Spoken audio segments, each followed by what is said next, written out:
Welcome to the newest episode of Beatin' and Bangin'. I'm your host, Kyle Dalton. In today's video, we're going to talk about what Kyle Larson had to say in an interview this week on SiriusXM NASCAR Radio that should be concerning to all of his competition, including his teammates. Sticking with the 2021 champ, I have another story that caught my attention several weeks ago when Kevin Harvick mentioned it, but now's the perfect time to talk about it with Larson's Sonoma win and his remarks about how he's feeling this year. I also have another story from Harvick on this week's Happy Hour podcast, where he talked about Martin Truex Jr. and retirement, and Happy didn't hold back. And last up, we'll have this week's By the Numbers segment, which includes our weekly glance at the last 5 races. And I have to say, it's pretty wild to see how much it's changed in the last month. Plus, we have a look at the race lines from Sonoma, and it's really interesting to see how all the strategies played out. However, before we get to that, I need to give a massive shout out to you guys. Seriously, every time I put out a video, you never know what kind of response it's going to get. That's just the nature of the business. So when I put out the video on Monday that had numerous businesses and products in our first annual Father's Day gift guide, I was hopeful, but still very uncertain. But you guys delivered in a big way, seriously. So thank you, thank you, thank you. I know the participating businesses saw all of your comments and were pleased with it as well. So kudos to all of you for stepping it up and showing them some love. Now to the other important piece of this, and that's the winners. I entered everyone's name who had entered up until 8 o'clock this morning into a random number generator, and we have our winners. Today, I will be notifying all the winners on that video by replying to their comment with a congratulations. Again, thank you guys so much for your participation. The guide was a huge success and confirms this is something we can do in the future. Thanks again for making it a good experience. All right, now moving on to our first story for the day, and it came earlier this week on SiriusXM NASCAR Radio when Kyle Larson was interviewed on the channel, and they talked about his win at Sonoma and just the overall vibe of the number 5 team. Take a listen. Just got to keep doing what we've been doing. We've been really strong. We've been really consistent and executing very well. So it's probably, honestly, I know 2021 went amazing, but I would say this year seems even better than that year because, you know, we're like executing really good, which we were executing good to win those races, but we were also making mistakes as well. So I feel like as a team, we haven't really been making too many mistakes this year. So I've been proud of the effort and just, trying to do my best to keep it up. Better than 2021? Any of Larson's competitors won't like to hear those words because they remember back to that season when he was stellar and impressively won 10 times and the championship. While Larson is feeling that this season is better than 2021 because they are executing better, the numbers through the first 16 races show he's on pace with 2021, if not a little behind. Remember, these are numbers through the first 16 races, but this season he's only run 15 races since he missed the Coca-Cola 600. But as you can see, he's got the same number of wins and is running just a little bit behind 2021 when it comes to top 5s, top 10s, and top 20s. That said, Larson would have a better sense of how his season is going compared to previous years than anyone or any numbers might indicate. It'll certainly be interesting to see how he progresses through the rest of the year. Sticking with Larson, and I figured now was a good time to talk about what Kevin Harvick had to say about him several weeks ago on his Happy Hour podcast. Listen to this. I heard that ovation that he gets, and I think every day that goes by, whether it's in a sprint car, whether it's in a cup car, whether it's in an Indy car, slowly but surely that fan base just keeps going up and up and up. And he's winning some of those battles, trackside merchandise on a weekly basis, which has not been the case. I found Harvick's remarks about winning merchandise sales at tracks really interesting. But as Harvick also mentioned, Larson is a man of motorsports. He's touching a lot of different segments of the motorsports population on a weekly basis and has done it for years. This year, adding the Indy 500 only elevated his profile. I guess the big question for me is, does his popularity continue to grow throughout the season? And most importantly, could it possibly translate into him dethroning his HMS teammate Chase Elliott as the sport's most popular driver? We'll just have to wait and see, but I feel like based on where things are right now and where they appear to be headed, that's not as far-fetched as we would have thought at the start of this season. Moving on from Larson, but sticking with Kevin Harvick and what he had to say this week on his podcast. Harvick talked about Martin Truex Jr. and him going through the process of deciding whether or not he wants to return next year, a process he's gone through the previous 2 seasons. Before we listen to Harvick's comments on the subject, take a listen to what Truex told reporters last week about it. I don't know yet. We'll see. I think, it's never enough time in this sport because, you need to start planning for next year like now. So it's a tough situation to be in, where I'm at right now, trying to figure it out 6, 8 months ahead of time, whatever. But it is what it is. There's a lot of people that have to make plans and you don't want to mess them up. So you kind of got to be looking out for everybody else in these situations. You can hear how Martin recognizes there's a sense of urgency and how he's trying to look out for everyone involved.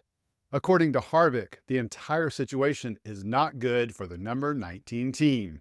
Take a listen. The scenario that I see with Martin Truex is not fair to his team.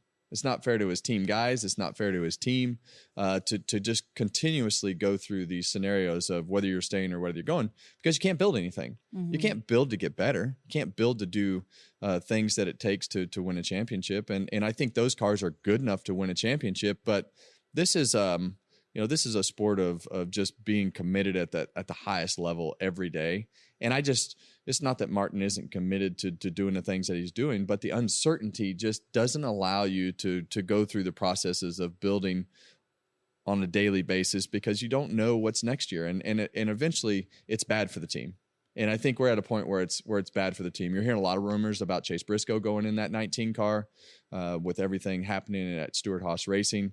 And maybe they're at a point where, they feel like it's time for them to move on and just start rebuilding the 19 team to be what the 20 team is, to be with the 11, the 54. They have secure situations that are going to be there for years to come. If I'm being completely honest, it's hard to argue with Harvick's logic.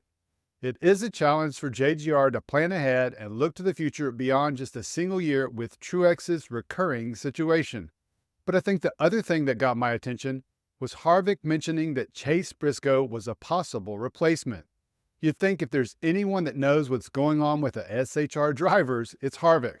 Does he have the inside scoop on Briscoe and consequently Truex? I don't know if he does or not, but silly season feels like it's about to get a lot sillier, and I'm totally here for it. All right, it's time to move on to our By the Numbers segment this week. And first up is we're going to take a look at our last 5 races. And in this week's analysis, I can't help but look at who is in the top 10 and think back to how much it has changed since our first edition following the race at Dover. Let's take a look at that, and you can see in our first ever last 5 races analysis after Dover, Chase Elliott held the top spot and was followed by Tyler Reddick, Kyle Larson, Martin Truex Jr., and William Byron. The previous 5 races then included Richmond, Martinsville, Texas, Talladega, and Dover. A couple of drivers I want to specifically point out from that particular last 5. Brad Keselowski came in at 9th, and Christopher Bell was an abysmal 30th with an average finishing position of 26.0. Now, let's skip forward to this week's edition and look who's in 1st and 2nd. Keselowski, who had an AFP of 13.2 in that first edition, has had a great run in the last 5 weeks with all 5 results inside the top 15, and 3 of them inside the top 5, including his win at Darlington. And look at C. Bell. He's now in 2nd with an average finishing position almost 19 spots better than after Dover at 7.2. Chase Elliott has been Mr. Consistency and has remained inside the top 3 for every analysis. I think it's interesting to see how Denny Hamlin is still inside the top 5 despite finishing last at Sonoma. But there are some other interesting names cracking our top 10 for the first time, including Michael McDowell, who finished 2nd at Sonoma, and Todd Gilliland, who tied with Chris Buescher at 10th, with an AFP of 14.4. I really enjoy doing the last 5 segment each week because it provides you with a really good idea of who's been running well as of late. And I think it's even more interesting when you compare previous versions and you can see how much the individual driver's seasons can fluctuate in such a short period of time. And moving on to our last bit of data analysis, and it's the Sonoma race lines. I haven't talked about the race lines in the last few weeks, but this week, the trip to wine country was particularly intriguing to me because it really shows you how teams played the strategy. Kyle Larson won the race, so I thought starting with HMS would be the best place to start, and you can see outside of William Byron, the other 3 cars all went on the same strategy, not concerned about stage points in that second stage, but instead positioning themselves for a good finish. It worked out really well for Elliott and Larson, and Bowman to a lesser extent. So who else went with that same strategy? Ryan Blaney, as you can see by the gray line, did the same thing with Team Penske. Both Trackhouse cars, same thing. Tyler Reddick followed a similar strategy with 2311 Racing. But look at Joe Gibbs Racing, and no one followed that same plan. Obviously, Hamlin and Ty Gibbs didn't get a chance to execute any strategy because they both had early exits. Truex should have finished higher, but we know he ran out of fuel. I think the race lines after Sonoma just go to show you how important strategy is, especially on road courses, and in the case of HMS, what the winning strategy turned out to be. All right, guys, that'll do it for this episode. Curious to hear your thoughts on Kyle Larson's comments about this year feeling like he's running better than in 2021. Do you think he's the favorite to win the championship? Do you think he might win the most popular driver title as well? And what did you think of Kevin Harvick's comments on Martin Truex Jr.'s situation? Agree or disagree? Again, just a reminder, I won't be providing a race recap for this week's race at Iowa because I will be on vacation. However, the following week, as a part of my vacation, I will be in New Hampshire covering the race there. Remember, if you want to read my written work, go check it out at heavy.com. Also, go to beatenandbangin.com if you want to sign up for my weekly newsletter, and you'll receive an email each Friday recapping the top stories from the week, including reviews of the various stories from the NASCAR-related podcast. Also, make sure to check out my Beating and Banging podcast on the Blue Wire Network. Thanks again for supporting the Father's Day gift guide, and as always, thank you for supporting the channel. And have a great rest of your day.